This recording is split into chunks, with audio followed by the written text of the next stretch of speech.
오늘 제목이 전도자의 삶의 기준입니다.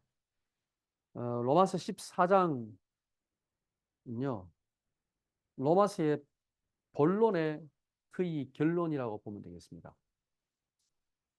본론의 모든 내용을 1장의 후반절부터 13장까지, 본론의 15장까지인데요. 15절 상반절까지인데, 그때까지의 모든 내용을 지금 정리하는 내용이 14장부터의 내용입니다. 우리가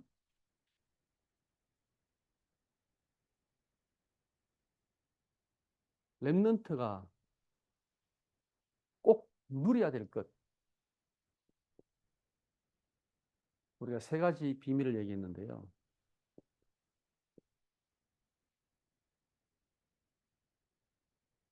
렘넌트가 누려야 될 행복의 비밀이 뭐냐? 함께라 그랬습니다.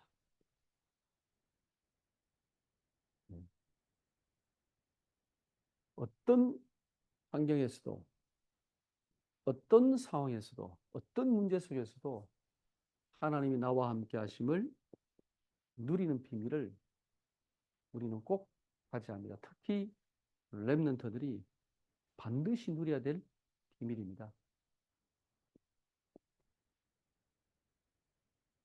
렘넌트가 누려야 될 응답의 비밀이 뭐냐? 우리가 막 열심히 기도해서 응답받는 것도 물론 중요합니다. 근데 성경에 보면 하나님의 자녀가 누릴 비밀, 렘넌트가 누릴 응답의 비밀은 형통입니다.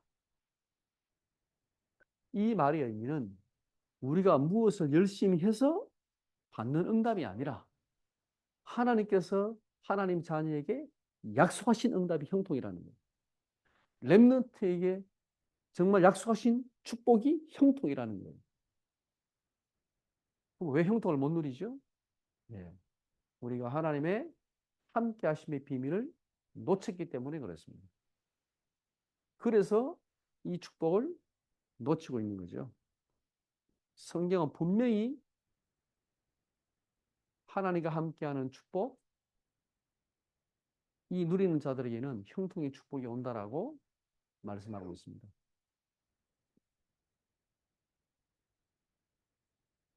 그리고 렘넌트가 누릴 세 번째 비밀은 성공의 비밀입니다.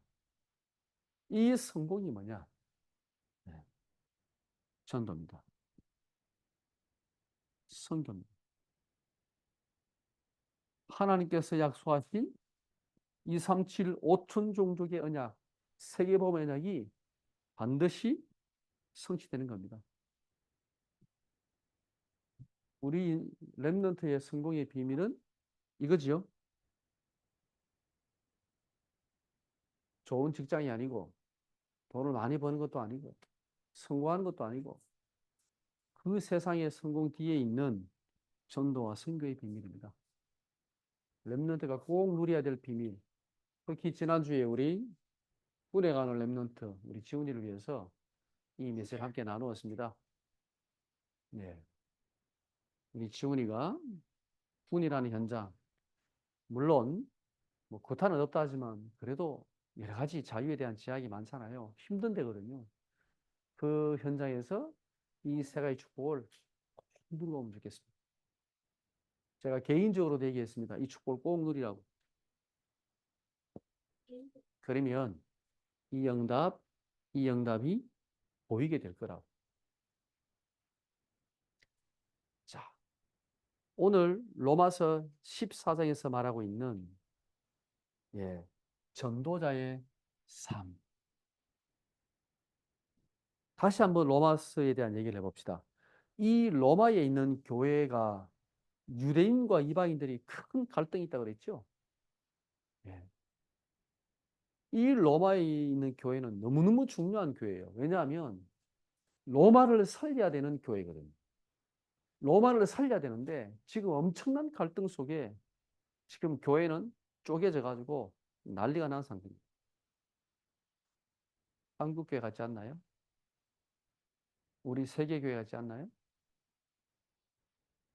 정말 세계복음 해야 되는데 교회는 늘 싸우고 있는 겁니다. 자, 거기에 정말 복음을 가진 이 전도자는 어떻게 살아야 되는가에 대한 부분을 지금 바울이 로마서 14장에서는 실제적인 내용을 말하고 있어요. 자, 그러면 로마 교회에 이 성도들이 가지고 있는 실제적인 갈등, 문제가 뭘까요?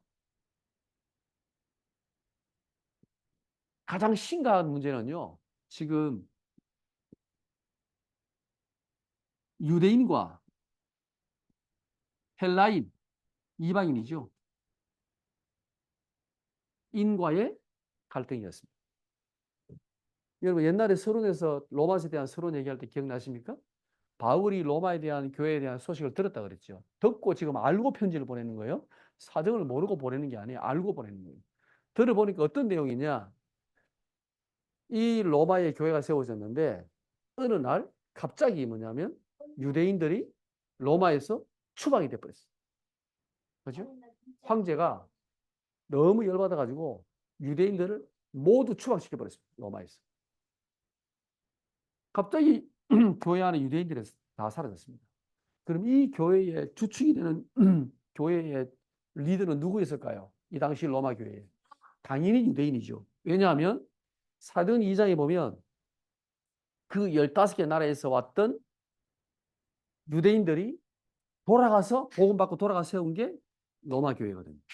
당연히 유대인들이 성경도 알고 하나님의 말씀도 알고 당연히 주축이 됐겠죠. 거기에서 이방인들이 복음 받고 함께 예배를 드리게 됐는데 갑자기 유대인들이 다 추방됐습니다. 이방인들끼리 모여서 예배를 드려야 되는 상황입니다. 그런데 로마 교회는 분명히 이방인들이 모여서 함께 예배를 드린 것으로 역사적으로 나옵니다. 멈춘 적이 없어요, 교회가. 그러면 이방인들이 모여서 열심히 예배를 드리고 있었습니다. 그리고 몇 년 뒤에 유대인들이 다시 그 황제가 죽고 유대인들이 다시 돌아옵니다. 돌아와서 보니까 이방인들이 이미 주축이 돼가지고 교회가 막 돌아가고 있는 거예요. 여기에서 오는 갈등. 그 중에서도 가장 큰 갈등이 뭐였느냐? 음식 문제였습니다. 유대인들은 먹어야 되는 음식, 먹지 말아야 되는 음식이 나눠져 있죠. 그죠? 정결한 음식, 특히 먹으면 안 되는 부정한 음식. 그죠? 이런 음식들을 이방인들은 먹었을까요? 안 먹었을까요? 당연히 먹지요. 얼마나 맛있는데. 족발. 얼마나 맛있는데. 그걸 왜 안 먹어요? 그죠? 삼겹살. 당연히 먹어야지요. 근데 유대인들은 아니, 저런 부정한 음식을 먹어? 더러운 사람들. 이렇게 이 음식들은 부정한 음식이기 때문에 돼지고기는 먹으면 안 된다라고 유대인들은 생각하고 있었습니다. 자, 여기에서 오는 갈등이 꽤나 컸습니다. 왜요? 자, 예배 드리고 점심 먹어야 되는데 이제 족발이 나왔어. 유대인들은 먹을 수 있어요, 없어요? 못 먹지요. 삼겹살 파티를 내. 유대인들은 먹을 수가 없어요. 그러니까 먹는 거 섭섭합니다, 이거. 먹는 것 때문에 꽤나 큰 시험 듭니다. 유대인들에게는 부정한 음식이라. 이거는 보통 문제가 아니에요.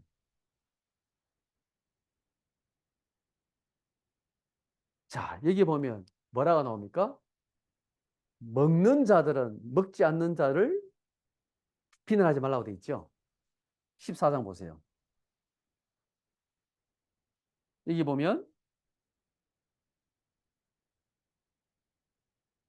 어떤 사람은 모든 것을 먹을 만한 믿음이 있고 믿음이 연약한 자는 채소만 먹느니라. 자, 누구를 말할까요? 어떤 사람은 모든 것을 먹을 만한 믿음이 있고 누구를 말하는 걸까요? 이방인입니다. 그죠? 믿음이 연약한 자는 채소만 먹느니라. 누굴까요? 유대인들입니다. 유대인들 중에 극도로 고기에 대해서 그죠? 먹으면 안 돼라고 생각하는 유대인들이 있었습니다. 그래서 지금 이 말은 믿음, 모든 것을 믿을 만한 먹을 만한 믿음 있는 사람은 이방인을 말하는 것이고, 도리어 믿음이 연약한 자는 유대인을 말하는 거예요. 먹는 자는 먹지 않는 자를 없이 여기지 말고. 이방인들은 저 먹지 않는 유대인들을, 믿음이 연약한 자들을 아직 복음이 확실치 않아. 그래서 못 먹어. 이런 생각이 안 들어요? 제사 음식. 먹을 수 있어요? 없어요? 왜 고기를 안 먹은 줄 알아요? 여기서? 왜 채소 먹는 줄 알아요?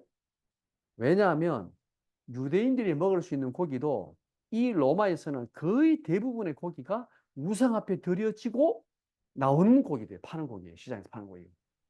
신전에서 드려지고 우상이 드려지고 나오는 고기들이에요. 우상에 바쳐진 고기를 먹으면 돼요? 안 돼요? 안 되죠, 유대인들은. 먹을 게 뭐 있어요? 채소밖에 없어요, 유대인들. 예수 믿고 있어도 지금 우상 숭배를 하면 안 되기 때문에 그 고기조차도 먹으면 안 되는 거였습니다. 그 율법이잖아요. 자, 그래서 먹는 자는 먹지 않는 유대인들을 없이 여기지 말고 먹지 않는 자는 먹는 자를 비판하지 말라. 근데 유대인들도 비판하는 거죠. 저거 말하죠. 저 우상이 왔지. 우상숭배야 저거. 저거 먹고 있어. 막 욕을 하는 거니. 이래 서로 싸우고 있었거든요.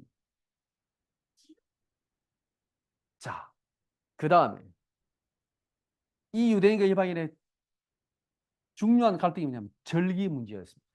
절기 문제. 유대인들은 절기를 예수를 믿어도 예수 그리스도를 믿어도 절기를 지켜야 된다라는 유대인들이 꽤 있었거든요. 그 중에서도 제일 갈등되는 문제가 뭐냐면 안식일이었습니다. 안식일 문제. 안식일을 지켜야 되는가 안 지켜야 되는가. 안식일만 거룩한 날이야. 성경에 되어 있잖아요. 구약에는요. 안식일이 하나님께서 구별하신 거룩한 날이잖아요. 그죠? 이날, 이 안식일을 지켜야 돼 하는 유대인들이 있고, 예수님을 믿는, 예수 믿는 사람들은 아니야. 안식일이 거룩한 게 아니라 주일이 거룩해. 모든 날이 다 거룩해. 이 보면 나옵니다. 보세요. 5절 보세요. 어떤 사람은 이날을 저날보다 낮게 여기고 그랬죠. 어떤 사람이 누굴까요? 유대인들은 일반 다른 날보다 안식일이 거룩한 날이고, 그죠? 낮게 여기고, 어떤 사람은 모든 날을 같게 여기나니, 진짜 예수 믿는 사람들은 안식일, 주일, 월, 화, 수, 목, 금은 그만 안 거룩하냐? 다 거룩한 날이다. 라고 말하고, 이 말입니다. 이것 때문에 싸웠습니다. 갈등이 왔습니다. 유대인들은 주일날 예배를 드리지만 안식일도 거룩한 날이야 지켜야 돼 라고 구별한 날이라고 생각했다는 거죠. 그러니까 여기에 대한 갈등을 지금 바울이 듣고 지금 거기에 대한 답을 주고 있는 거예요. 이런 갈등들이 지금 로마 교회 안에 심각한 문제로 갈등이 온 겁니다. 지금도 마찬가지입니다. 세례를 물에 담가야 되냐 뿌리면 되냐 때문에 싸워가지고 이 갈등이 와서 교단이 나눠지잖아요. 작은 문제 같지만 아닙니다. 큰 문제입니다. 이것도 지금 심각한 문제가 된 거죠. 자, 봅시다. 근데 비판하지 마라 했잖아요. 왜 비판하지 말아야 되는가?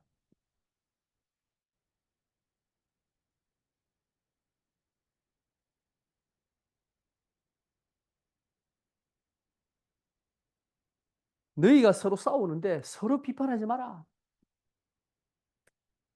왜 비판하지 말아야 되는가에 대한 바울의 논리입니다. 자, 여기서 중요한 부분이 있습니다. 로마서 14장 1절에서 지금 3절까지 보면요. 그죠? 믿음이 연약한 자, 그러니까 이 음식을 먹는 문제에 대해서, 그죠? 먹는 자는 먹지 않는 자를 비판하지 말고, 먹지 않는 자는 먹는 자를 비판하지 말라라고 얘기하잖아요. 왜요? 아니, 얻은 게 옳다. 먹어도 된다. 이렇게 말하면 답을 정확히 주고, 그죠?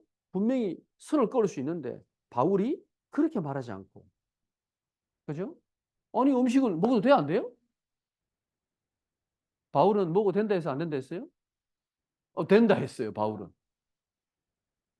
음식이 사람 부정하게 만드는 게 아니라고 얘기했죠. 그죠? 사람 속에 들어가는 게 사람을 부정하는 게 아니라 사람 속에서 나오는 게 사람을 부정한다 그랬죠. 시기와 미움과, 그죠? 이게 사람을 부정하게 만드는 거지. 사람 속에 들어가는 음식이 사람을 부정하게 하냐? 아니다라고 얘기했습니다. 그러면 답을 쉽게 주면 되잖아요. 야, 부정한 음식 안 부정 괜찮아, 먹으면 돼. 그러면 얼마나 답이 간단합니까? 근데 서로 비판하지 말라라고 말하고 있습니다. 왜요? 이유가 있습니다. 이 음식의 문제는 진리의 문제가 아닙니다. 진리의 문제가 아니라 삶의 문제입니다. 정답이 있어요? 없어요? 없어. 믿음이 연약하여, 그죠? 아이고, 나는 부정한 음식 먹으면 안 돼. 먹으면 나는 도저히 나는 집에서 안 돼. 그래도 하나님 자녀 맞아요, 아니에요? 맞지요. 그죠? 아이, 아무 상관없어. 나는 제3식 먹어도 그거 아무 문제 없어. 뭐, 하나님 자녀인데 뭐. 먹어도 상관없어요. 안 먹어도 상관없어요. 왜? 이거는 진리의 문제가 아니니까. 그죠? 삶의 문제니까.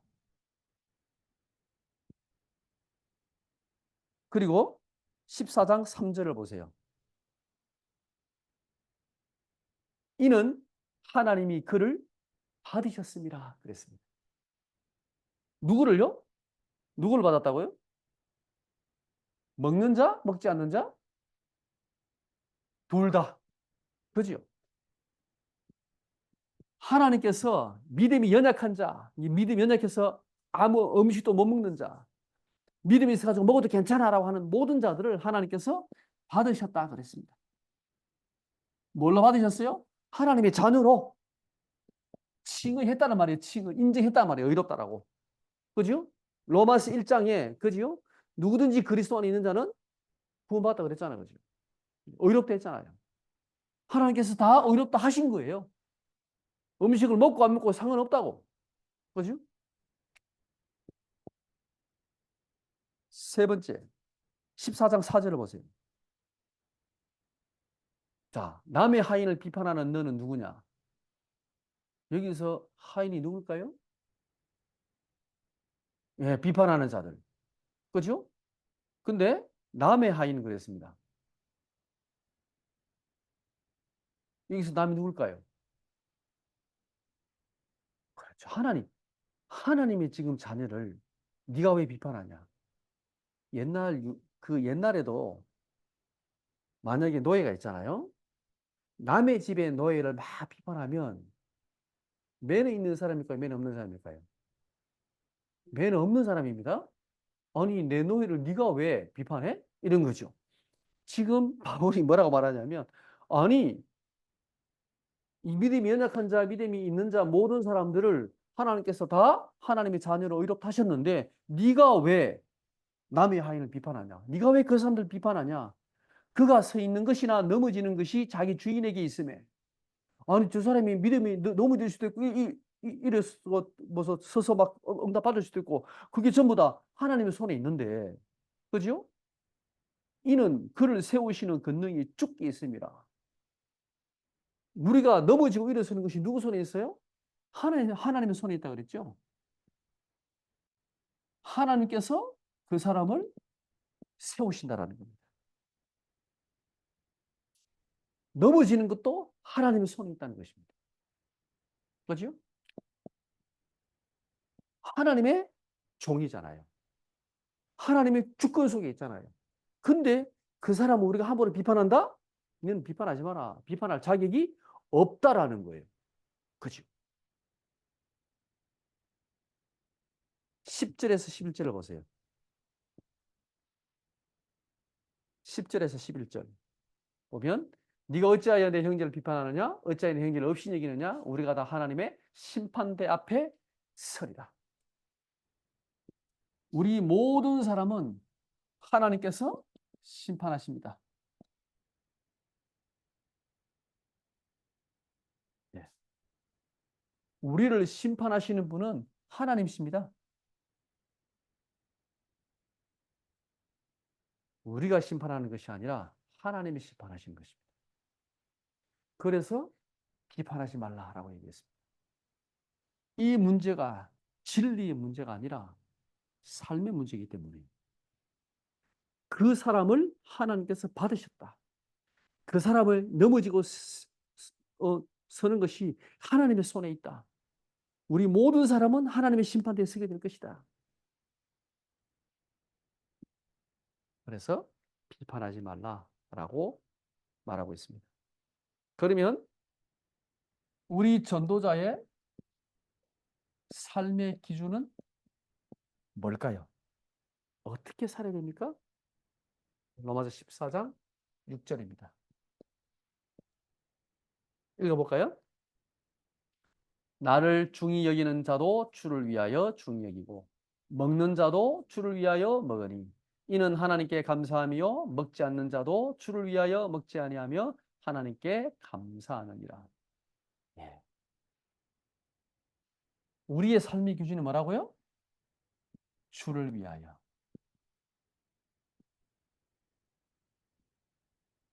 하나님의 영광을 위하여. 이렇게 기준을 잡으면 됩니다. 얻은 것이 주를 위한 것이냐, 하나님의 영광을 위한 것이냐 라고 기준을 정하면 맞습니다. 조금 더 구체적으로 말해보면 복음을 위하여 어느 것이 복음에 유익하냐를 생각하면 됩니다. 그러면 가장 정확하게 우리가 성령 인도를 받게 되는 겁니다. 어떤 것이 주를 위한 것이며 하나님의 영광을 위한 것이냐, 어떻게 선택하는 것이 복음을 위한 것이냐, 복음의 유익을 위한 것이냐 라고 선택하면 됩니다. 그게 왜? 진리의 문제가 아니기 때문에, 삶의 문제이기 때문에. 이 문제는 지금 삶의 문제잖아요. 삶의 문제에서는 이 기준을 가지고 우리가 봐야지만 정확하게 하나님 인도를 받는다는 거예요. 조금 더 한 가지 더 생각한다면 저는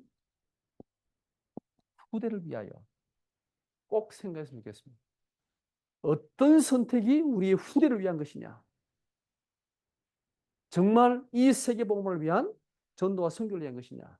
라고 생각한다면 가장 성인들을 받는 것이 아닌가라고 생각이 듭니다. 이게 우리의 전도자의 삶의 기준입니다. 자, 결론적으로요. 우리가 이 본문을 통해서 꼭 기억할 게 있습니다.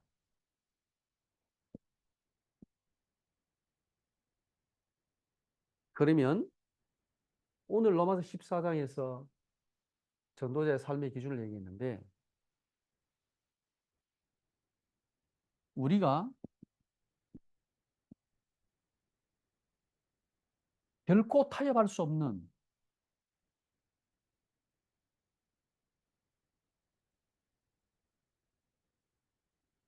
진리의 문제가 있습니다.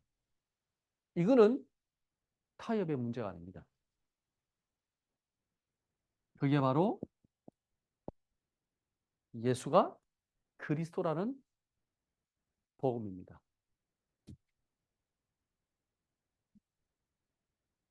다른 거는 양보하고 타협할 수 있어도 우리가 결코 타협할 수 없는 진리의 문제, 이 예수가 그리스도라는 언약. 성경 66권에서 전체에서 말하는 영원한 진리, 변함없는 구원의 진리,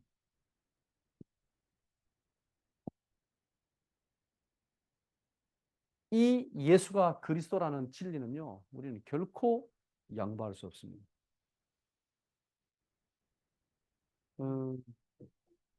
종교다운주의 얘기하잖아요.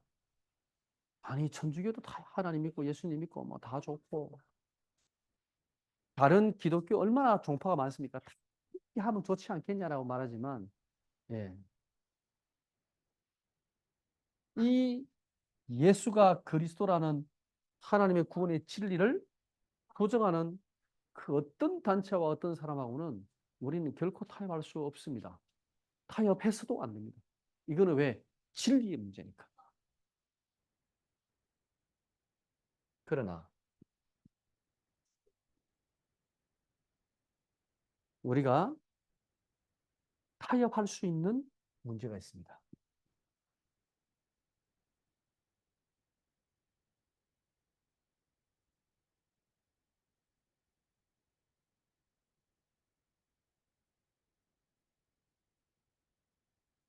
헬라에 보면 아디아포라라는 단어가 있습니다.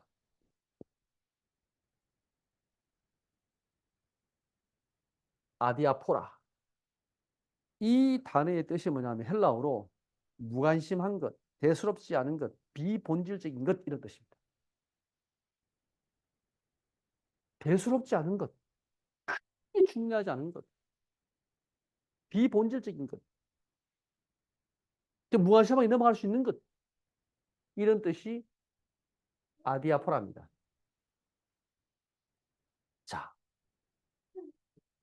여기에 어떤 것이 있냐면 이 뜻을 조금 더 정확히 보면요. 성경에서 성경에 명령하는 게 있습니다. 하라 하지 말아라고 명령. 그죠? 여기에 해당이 어떤 율법적으로 규정에 해당되지 않는 것. 어떤 게 있을까요? 우리가 보통 보면 아까 얘기한 여기 음식 문제 있죠. 절기 문제, 주일 예배 성수 한번 생각해 봅시다. 주일 성수 문제는 여기에서 1번에 속할까요? 2번에 속할까요?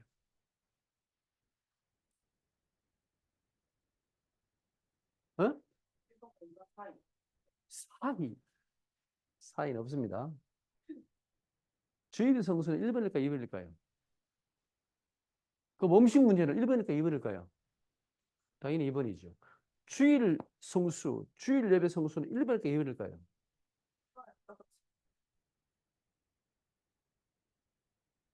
2번입니다. 아까 안식일 얘기했죠? 안식일. 자, 지켜야, 지키지 말라는 말이 아닙니다. 이 말은 지키지 말라는 말의 의미가 아니에요. 안 지켜도 된다라는 말도 아니에요. 보세요. 진리의 문제가 아니라는 거예요. 구원과 악에 대한 문제가 아니에요. 주일 예배 안 드렸다. 지옥 갑니까? 아니죠. 주일 예배를 안 드렸다고 해서 그럼 우리가 한 번도 예수 믿고 한 번도 주일 예배를 못 드렸어. 주일날 늘 일을 하는 사람이야. 근데 주일 예배를 한 번도 못 드렸어. 수요 예배하고 금요일만 참여했어. 그 사람은 하나님 앞에서 지옥 갈까요? 네가 왜 주일 성수를 안 했냐? 직장을 때려치우라 주일 성수 했어야지. 하나님 그렇게 하실까요? 아니에요. 그러면 주일 성수가 그러면 지켜도 되고 안 지켜도 되는 대수롭지 않은 문제냐? 그래 말하는 의미는 아닙니다. 거기는 분명히 중요한 의미를 담고 있습니다. 그럼에도 불구하고 정확히 말하자면 2번에 속한다고 볼 수 있습니다.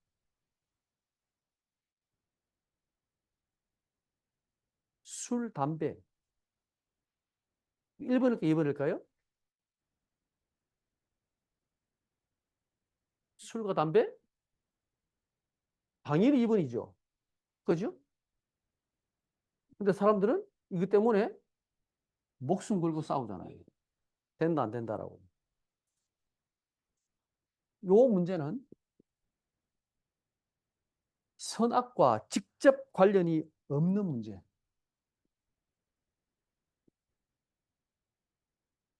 이거는 선이야, 이건 악이야 라고 성경에서 분명히 말하는 게 있습니다.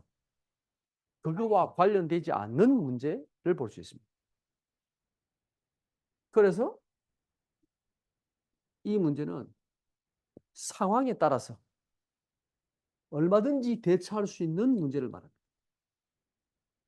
우리의 신앙의 양심에 따라서 우리가 우리 스스로 결정할 수 있는 문제라는 겁니다. 있습니다, 이 문제.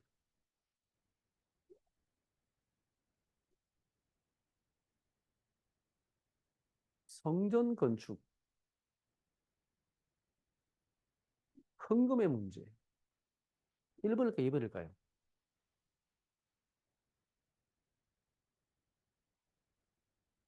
당연히 2번입니다. 그죠? 거의 대부분의 문제는 2번에서 본다고 볼 수 있습니다. 그럼 이게 굉장히 가벼운 거냐? 이렇게 생각하면은 아닙니다. 여기에는 물론 우리가 가볍게 넘어갈 수 있는 문제도 있습니다. 그럼에도 불구하고 여기에는 굉장히 중요한 부분에 관계되는 문제들도 있습니다. 그러나 결코 타협할 수 없는 진리의 문제는 아니라는 거죠. 대부분의 교단은 어디 쪼개집니까? 2번의 문제로 쪼개지지. 교단은. 그죠? 사이비 이단은 1번에서 지금 문제에서 걸리는 거죠. 그죠? 그러나 교단에 갈라지는 문제는 그 2번 때문입니다. 타협할 수 있는 문제임에도 불구하고 너무 이거는 성경적으로 이게 맞아라고 주장하기 때문에 오는 갈등에서 쪼개지는 거죠. 계속. 아디아포라의 문제. 근데 이것을 잘못 이용하면요, 활용하면 방종이 될 수 있습니다. 성경에서는 이 부분을 지금 바울이 얘기를 하면서도 그렇다고 해서 이걸 이용해 가지고 내가 방종하거나 내가 편리한 대로 합리적인 이유를 삼아서 그렇게 해서는 안 되는 문제죠. 정말 복음 안에서 우리가 믿음으로 해야 되는 부분들이 얼마나 많이 있습니까? 믿음의 성숙함으로 말미암아 우리가 지금 받아야 될 응답과 축복들이 많이 있잖아요. 그러면 이것을 중요한 문제를 대수롭게 넘겼을 때에 오는 많은 하나님의 응답과 축복을 놓치게 되는 거죠. 자, 그래서 바울은 더 중요한 기준을 우리에게 말해주고 있습니다. 맞다, 안 맞다의 문제가 아니라 진리의 문제를 빼고 이 문제를 가지고 우리가 생각할 때는 어느 것이 하나님의 영광을 위한 것이냐, 주를 위한 것이냐. 이렇게 생각하면 주일날 예배를 드리는 게 맞아요? 안 드리는 게 맞아요? 당연히 드리는 게 맞지요. 예, 주일 예배 안 드려도 돼. 아무 때나 그냥 뭐 수요일에 가서 예배 드려 상관없어. 그렇게 신앙생활 하라는 말이 절대 아니에요. 그래서 우리에게 더 중요한 기준을 바울은 말하고 있는 거예요. 주를 위하여. 하나님의 영광을 위하여. 복음을 위하여. 때로는 후대를 위하여. 선택해라. 그게 전도자가 가져야 될 삶의 기준이다. 라고 성경은 말하고 있습니다. 예. 우리가 찬양을 드리면서